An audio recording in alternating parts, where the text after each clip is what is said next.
Bonjour et bienvenue sur l'espace dédié au site mécaniqueuniverselle.net, le site qui essaie de démontrer que l'humanité évolue progressivement vers son ultime perfection. Une perfection euh, qui a encore quelques siècles à travailler pour se réaliser. Voilà. Mais dans quelques siècles, l'humanité aura construit le paradis que cette planète peut être fondamentalement. Donc aura accédé à la fraternité absolue, à la paix universelle, etc. Mais il faudra encore quelques siècles d'évolution. Voilà, et de bagarre, et de tout ce qui nous entraîne par le bien comme par le mal vers cet état de perfection. Alors pour démontrer, pour prouver cette théorie, je m'appuie pour ces vidéos sur des ouvrages que je trouve au hasard de mes pérégrinations sur des vides-greniers. Alors là, c'est par exemple ce bouquin de Jean Miquel que j'ai acheté il y a très longtemps et que je viens d'ouvrir plus ou moins. Les cours de philosophie pour classe de terminale. Et j'ai entamé le dernier chapitre de façon voilà, j'ai pas lu tout, j'ai pas suivi la logique, j'ai fait le premier chapitre et je suis sur le dernier. D'un seul coup, j'ai sauté du premier au dernier. Alors, et je suis sur le problème de la liberté. Alors, je découvre, c'est juste une sorte d'alibi, hein, ces lectures ne servent qu'à préciser cette théorie selon laquelle l'humanité va vers son ultime perfection. Et donc, c'est une sorte de... J'utilise ces lectures pour digresser, pour partir sur des... Voilà, pour aller imaginer d'autres choses. Alors, je repars sur... On en est au problème de la liberté. Je prends... C'est la deuxième vidéo sur ce sous-chapitre. Autrement dit, que valent au regard d'un strict enchaînement causal les notions d'indépendance, voire de contingence, en tout cas de responsabilité. Voilà. L'enchaînement causal, c'est ce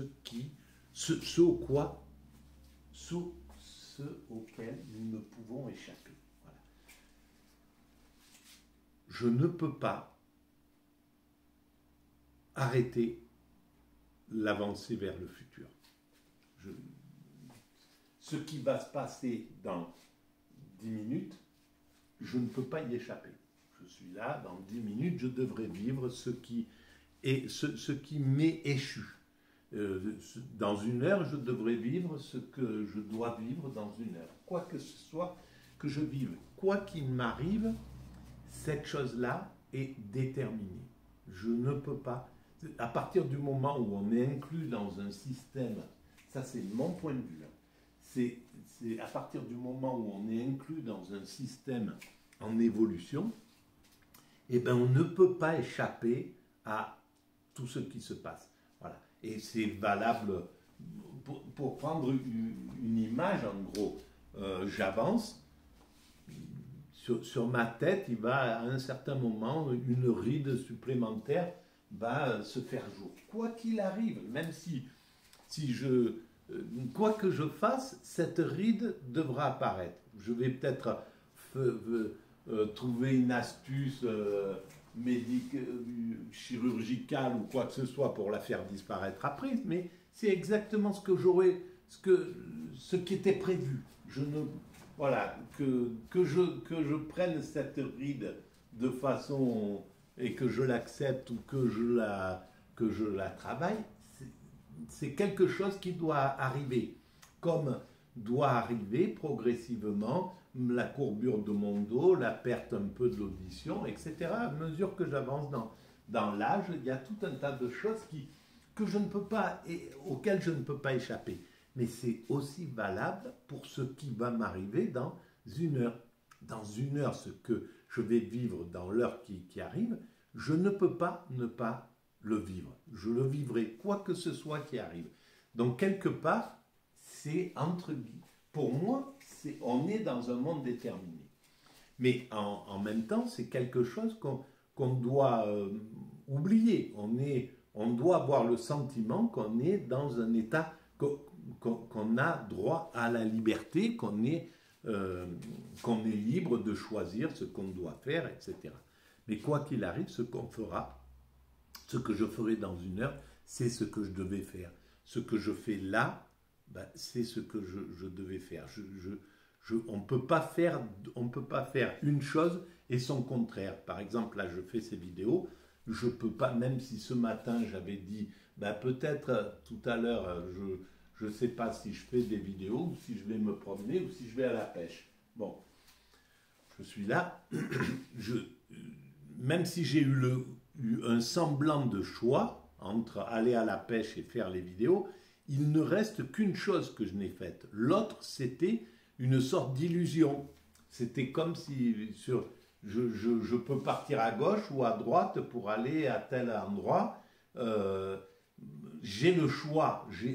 Semble-t-il que je prenne à gauche ou à droite, mais si je prends à droite, je ne pouvais pas ne pas prendre à droite. C'était droite qui devait être choisie. L'autre n'était qu'une sorte d'illusion dans ce choix. Bon, ça mérite d'être vraiment plus précisé, ce principe de la liberté, mais il est fondamental en réalité.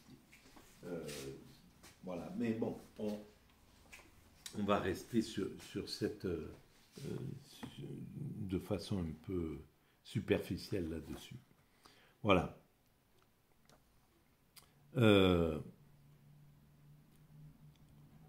Où est-ce que j'en suis? Là. Autrement dit, que valent au regard d'un strict enchaînement causal les notions d'indépendance, voire de contingence, en tout cas de responsabilité. Si l'homme n'est pas un monstre dans la nature, et il est plus vraisemblable de voir en lui un produit naturel qu'un monstre, écrit Jean Miquel, et ça c'est très important, parce qu'en réalité, il n'y a pas de monstre. On est le fruit d'une évolution. Ce qui est monstrueux en nous, c'est la souffrance qu'il y a dans la chrysalide d'un primate naturel habitué à s'affirmer aux dépens d'autrui, en un humain absolument respectueux de ses congénères. Et dans cette période de chrysalide entre ce primate que nous étions et l'humain abouti que nous allons devenir, il y a une souffrance pour celui qui... On a envie de s'affirmer aux dépens d'autrui. Pour 99% de la population, cette contrainte, et même si elle est difficile, elle est réalisée.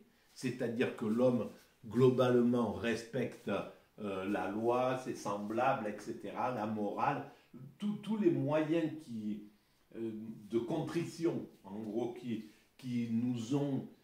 modèlent notre façon de nous comporter, qui fait que même si je suis plus fort que mon voisin, je ne vais pas aller m'imposer quoi que ce soit. Voilà.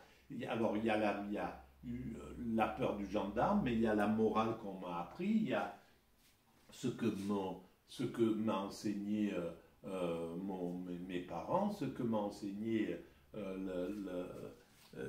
l'école, etc., qui vont faire que je ne vais pas m'affirmer aux dépens d'autrui. Mais pour une partie de la population, la contrainte est dure, et puis ils ne peuvent pas. Voilà. C'est-à-dire que la conformation et le passé, tout ce qu'il a vécu, tout ce qui va faire, qui va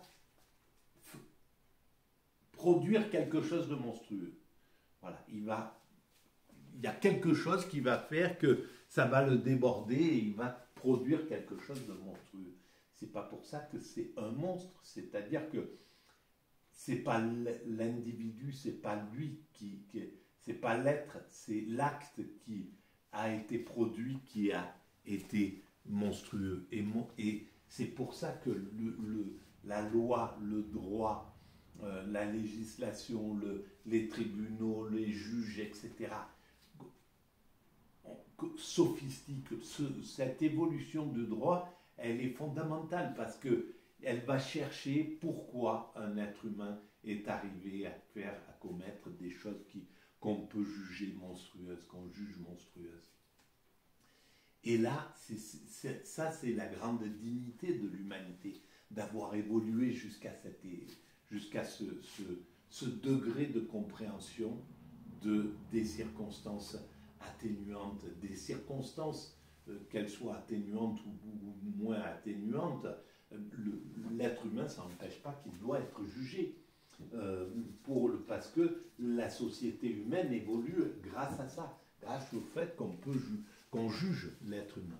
Mais en réalité, on a sophistiqué. Et c'est pour ça qu'il y a quelque chose de criminel sur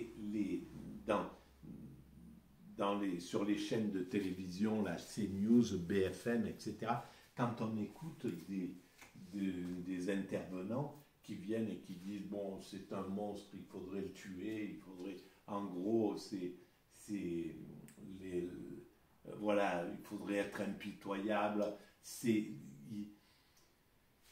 en fait, c'est comme s'ils contestaient 2000 ans d'évolution du droit, même plus de 2000 ans, mais d'évolution de la pensée humaine, de la montée progressive vers la complexité des choses. Donc il y a quelque chose de criminel dans cette façon de se comporter. Et pour l'instant, la société ne les juge pas, c'est ces gens-là qui poussent en fait à rester, qui poussent au manichéisme. Voilà, il s'est comporté comme ça, c'est un monstre. Voilà, on n'a pas à réfléchir à quoi que ce soit, il faut le pendre, il faut le condamner. C'est monstrueux en réalité. C'est ça qui est monstrueux. Mais bien sûr que l'acte est monstrueux, mais ce comportement qui voudrait nous ramener au jugement binaire de l'époque où il crucifiait n'importe qui pour n'importe quoi, où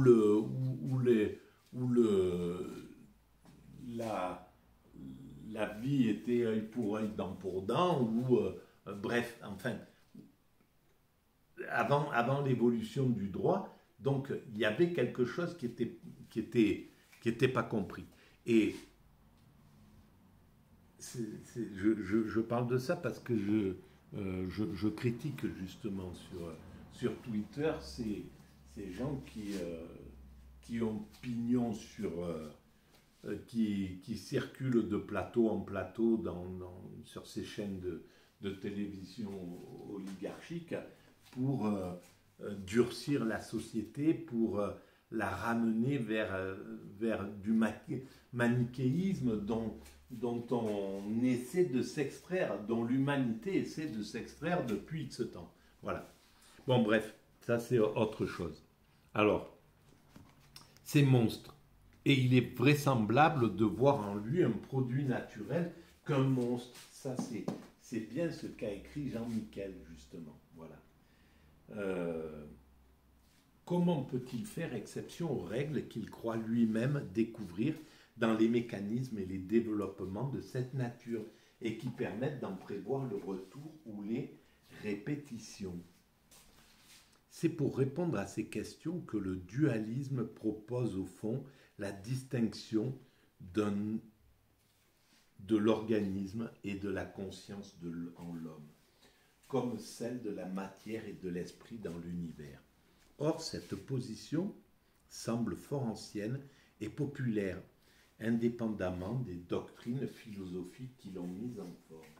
En somme, l'esprit crée la matière en lui imposant des lois auxquelles il n'est pas lui-même soumis, ou auxquelles, du moins, il se soumet volontairement et en soumis et en connaissance de cause. De même, la conscience est conscience d'un ordre de dépendance dont elle peut se dégager, non pas en lui échappant directement, mais en combinant le jeu des causes et des effets. Lorsque Bacon dit qu'on ne commande à la nature qu'en lui obéissant, la phrase est à double sens. Et ça, elle est magnifique, cette phrase, je ne la connaissais pas, mais c'est ce que je disais dans la vidéo précédente. On ne commande à la nature qu'en lui obéissant. Et la nature, c'est le divin. On ne commande à la nature qu'en obéissant au divin, en se laissant vivre par le divin, en laissant le divin vivre à l'intérieur de nous. C'est-à-dire en accédant à l'extase, en ayant le cerveau vide, parce que c'est ça l'extase, c'est le fait de vider son cerveau de tout l'ego, pour tomber en contemplation. Donc l'esprit est totalement vide, et dans ce vide, la nature, donc le divin, prend la place et nous insémine de contemplation, d'amour absolu, de ce qu'on ressent quand on est dans l'état d'extase. La phrase est à double sens, valable en l'homme comme hors de lui.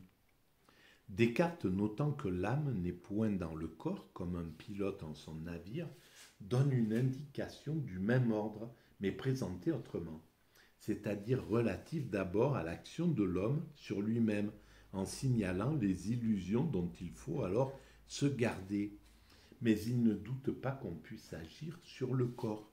Certes, le sentiment de la liberté invoqué par nombre de philosophes et à divers moments par chacun d'entre nous, peut-il subir à la réflexion des éclipses partielles ou totales? Aussi convient-il d'évoquer les formes qui nient la liberté avant d'envisager les représentations offertes pour en justifier l'action. Petit a, il semble que la forme la plus ancienne de négation de la liberté soit le fatalisme. Ben oui, bien sûr, et le fatalisme, il est fondamental aussi. On parviendra, le fatalisme, il est devant nous, même si certaines religions utilisent le fatalisme, Inch'Allah, si Dieu veut, etc., etc. Donc, il y a ce qui doit arriver, arrive, on ne peut pas échapper à son destin, etc. C'est ça. Ce fatalisme, il est fondamental, parce que c'est notre avenir. Mais pour arriver à cet ultime fatalisme absolu de la fin de l'humanité, quand l'humanité aura atteint son ultime perfection, la paix universelle, etc., l'extase, eh bien on doit contester ce fatalisme. Et c'est l'Occident qui s'est chargé en gros de cette mission. C'était en disant il n'y a pas de fatalité, on va contrer on va s'opposer à Dieu, en somme, on va devenir nous-mêmes des dieux, on va décider de notre sort, voilà, etc. On a construit le progrès, on a réalisé ce qu'on a, jusqu'où on en est. C'était en allant en contradiction avec en s'opposant au fatalisme qu'on est parvenu à ce progrès et qui doit encore continuer pendant quelques siècles pour atteindre notre état de perfection. Voilà. Ben on va arrêter là. Pour cette vidéo, pardon. Merci de votre écoute. Si vous pensez que c'est nécessaire, vous pouvez mettre des pouces, vous abonner, ça donne de la visibilité à ces vidéos. Merci, à très bientôt.